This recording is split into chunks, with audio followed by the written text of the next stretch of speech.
do, but because things didn't go your way, now it's America's fault, it's Vegas's fault, it's the commission's fault. Those are the excuses I was alluding to, and it's hard to respect that. What's going to happen on June 17th? How's this fight going to be different? Well, the motivation for me is to obviously, have a sound, victory, and eliminate the excuses where there's nothing, you can't make an excuse. That's my goal and my motivation for this fight. And I learned a lot about this man post fight. The things he was saying, out of the abundance of the heart, the mouth speaks. You learn a lot about a person when they speak and open their mouth. And I sat back purposely and just watched and took notes. And sometimes people misinterpret the silence as, oh, he doesn't have an answer, or it's something weak about him. Nah, it's just that I'm processing what's being said. And that way, when you come to a press conference or you do an interview, you can poke holes in the things that's being said because there's a lot of contradictions. So that's that. James said that we good. James said we cracked the code. We had it in that last fight. You studied the tape. You saw him close, hand to hand, mano to mano. What's the code? What do you need to do to get out there and prove to the world that you did win the last fight and that you're going to win this fight, other than the obvious, which is a knockout? I mean, part of it is tangibles and part of it is intangibles. The tangible piece is, getting straight to it, picking up from round 12 to round 13. And starting what we started midway through the fight early on. He's got stamina problems. He's strong early on. But the code is simply, he likes to throw punches in a certain position. He comes from a certain school of fighting, so he needs you in a certain position to be successful. And, we figured that out, obviously in the heat of battle. So, yeah, that's what it's about, is just, picking up where we left off. And the reality is nobody knows. It's like I've seen this man fight like twice in my life. Partially through, clips of his previous fights, like literally 30-second clip. And then the first time I ever watched him was when he fought Pascal in Canada the second time. So I haven't watched a lot of him, but being in there with him, obviously I got to make adjustments, do what I got to do, but I learned a lot. You're going to change a lot, change in camp, change in the ring? No, I don't think that the changes are polarizing. I think they're very nuanced, and like I said, there's intangibles and tangibles. The intangible piece is mentally being what you're supposed to be. You beat a guy like Kovalev, not skill for skill, not punch for punch, is letting him know that I'm not giving you an inch, mentally, emotionally, and then of course physically. That the fight has already started long before we get there June 17th. And he knows that and he feels me. And I don't have to get out of character to do it. You can look in another man's eyes and know what he's about. And it's not that I'm some tough guy, but I've always been the guy, I'm going to stand firm. You're not going to beat me with a reputation. You got to beat me in the ring. And if you do it, I'll tip my hat to you. But he knows that he's dealing with something different when he fights me. What about those who said, Andre, go out on top, go out, retire as a champ? Why do you want to put your perfect record on the line? What's that about for you?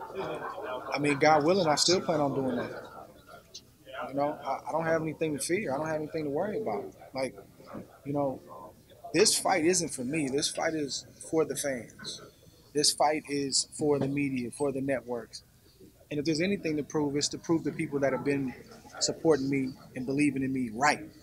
It's not to try to prove anything wrong, because I don't think you'll ever win that battle. There's always going to be an element that says, yeah, but. So that's my motivation. I'm obviously I wanted the fight to be, the margin to be a lot wider, but I sleep good at night. There was no injustice in that fight. You had the onus on you as the physically bigger man, the big puncher, the crusher, was to get the smaller man out of there, and he didn't do it. So I love the performance, didn't love being on the canvas, but loved the response from myself and also my team. And this one is for the fans, man. This one is for my supporters. I was surprised and impressed with you when you said that was the best moment of my career when I got put down on the canvas. What did that mean? Good and bad. What's that Very mean? bitter and sweet. It just means that, I've obviously gone through adversity many, many times in my career. I go through adversity every training camp in some kind of way. Sometimes you come in the gym and you don't feel like being there. You're physically beat up. And you got 3 hungry lions looking across the ring trying to make a name. That's adversity, finding a way to get it done. So for us to come from behind the way we did, and I say us being my team, because Verge, did a tremendous job of coaching. He didn't panic, but he had a sense of urgency, which gave me a sense of urgency, which caused me to kind of step on the gas. So those are defining moments. We knew we had it in us, but to display it and show it in the biggest moment of our careers, I think you got to be proud of that. Were you surprised that Sergey here at the press conference apologized to his fans for losing in this fight? I mean, not necessarily surprised. You know, it's that. I mean, that's his right. You know, he can say or do what he wants to do.